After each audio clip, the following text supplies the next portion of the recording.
हाय hello नमस्ते। Welcome back to my channel Vrushali Dandavate free thoughts.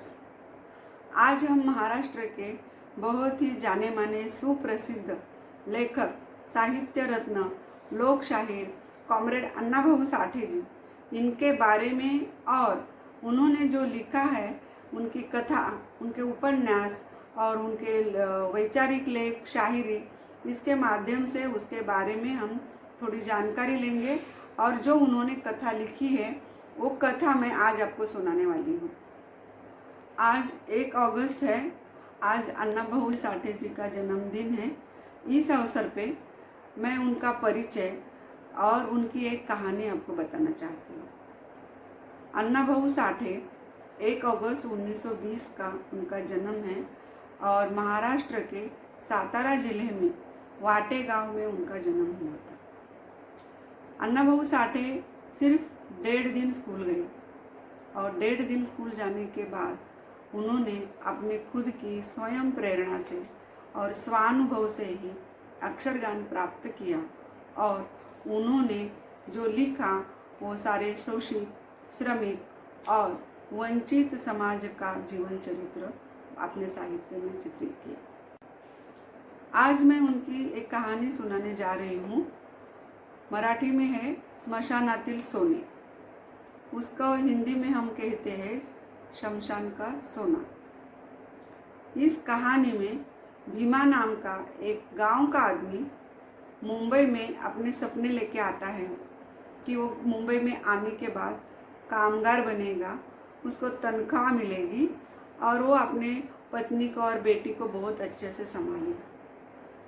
ये भीमा नाम के आदमी की कहानी है।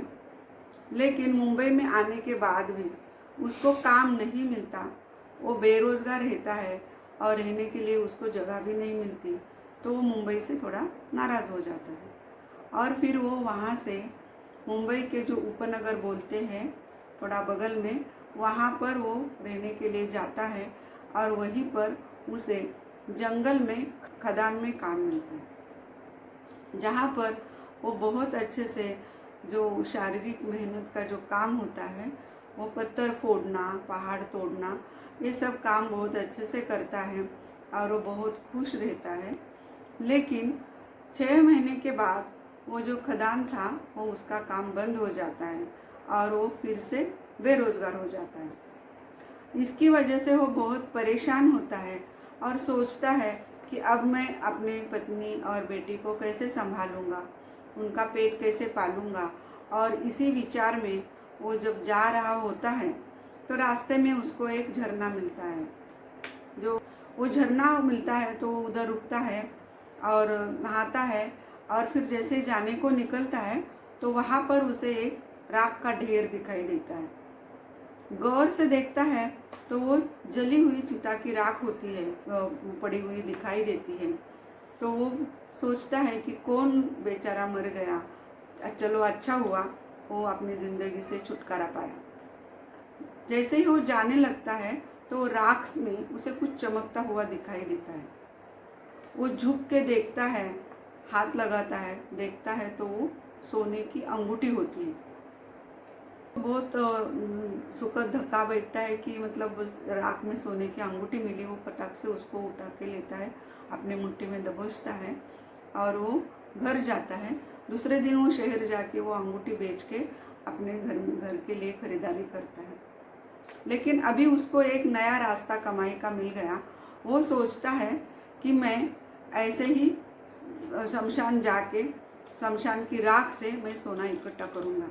और फिर दूसरे दिन से उसका वो चालू हो जाता है कि वो शमशान जाके राख इकट्ठा करके उसमें से वो सोने के कण निकालता है और वो यही काम अपना स्वीकार कर लेता है और इस तरह से उसका जीवन यापन चलता है।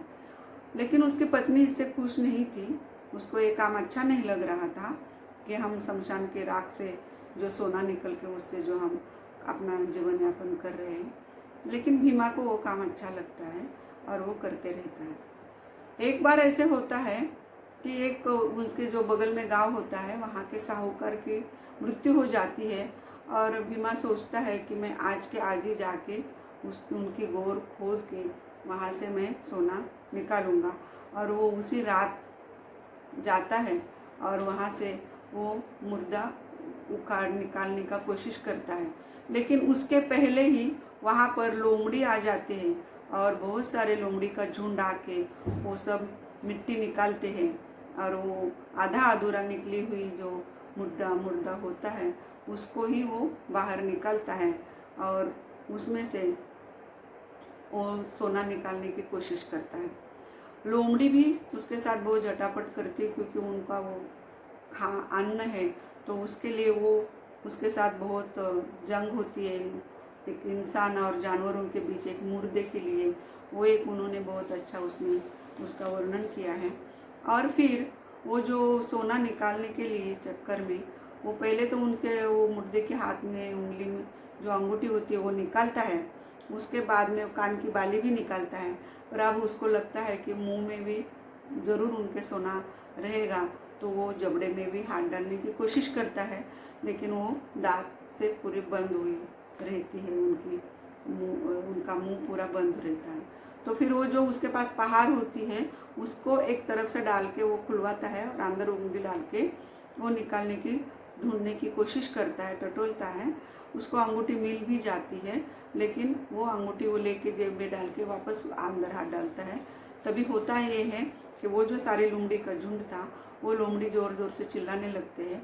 उस आवाज़ से गांव के कुत्ते भी चिल्लाने लगते हैं और वो कुत्तों की आवाज़ से लोग जागते हैं और सोचते हैं कि शायद लोमड़ी आए हैं और हमारा जो मुर्दा है वो निकाल रहे हैं, तो चलो हम जाके देखते हैं। लोग जाने के लिए दिया लेकर निकलते हैं।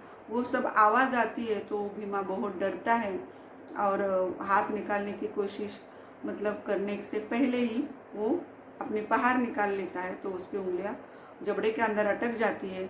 उसको बहुत दर्द भी होता है और उस दर्द से उसका वो आपा खो बैठता है और उंगली निकालने के लिए वो जो जोर लगाना चाहिए वो लगाता है, लेकिन उसको लगता है कि अभी ये भूत है और उसने पकड़ लिया है, क्योंकि अभी उसकी विचार करने की शक्ति वो थोड़ा सा खो बैठा।